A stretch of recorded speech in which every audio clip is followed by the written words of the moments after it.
तर मित्रांनो, आपण आज अशा एक मंदिरात गेलो जे मंदिर अख्ख्या महाराष्ट्रात फक्त एकाच जागेवर आहे. ते नेमकं कुठे हे तुम्हाला बघायचं असेल तर ब्लॉग शॉट मला विसरू नका. तर जय शिवराम, कशा आहात तुम्ही सगळ्यात फॅमिली? आजच्या व्लॉगमध्ये स्वागत आहे. आज आपण 6च्या आत मस्तपैकी आवरून रेडी झालोय.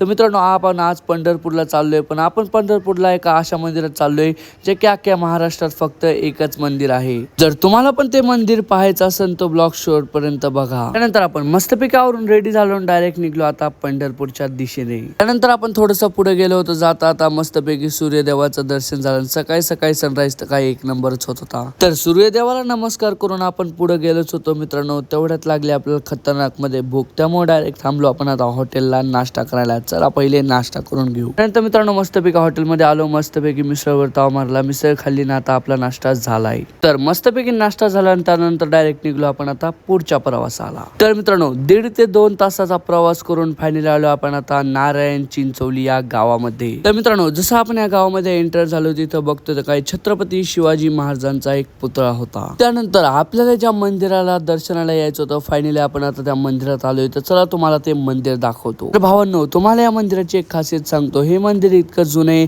आणि हे मंदिर अख्ख्या महाराष्ट्रात फक्त एकच आहे आणि त्या मंदिराचं नाव आहे मित्रांनो श्री सूर्यनारायण मंदिर. मित्रांनो आज आपण आलोय श्री सूर्यनारायण या मंदिरात सूर्यनारायण देवाच्या दर्शनाला.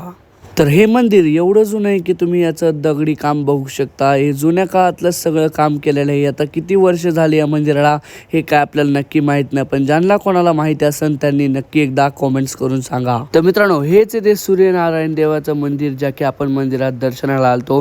तर तुम्ही पण या सूर्यनारायण देवाचं दर्शन करून घ्या. तर 5 मिनिटं सूर्यनारायण मंदिराच्या आतमध्ये बसलो आणि त्यानंतर डायरेक्ट आलो आपण बाहेर. तर मित्रांनो बाहेरनं तुम्ही मंदिर बघू शकता काही असं आहे. तर सूर्यदेवाचं दर्शन करून तुम्ही बाहेर आला की इकडे एक तुम्हाला महादेवाचं पण मंदिर आहे. मित्रांनो असं काय होतं हे सूर्यनारायणाचं मंदिर. तर हे अख्ख्या महाराष्ट्रात फक्त इतकंच आहे.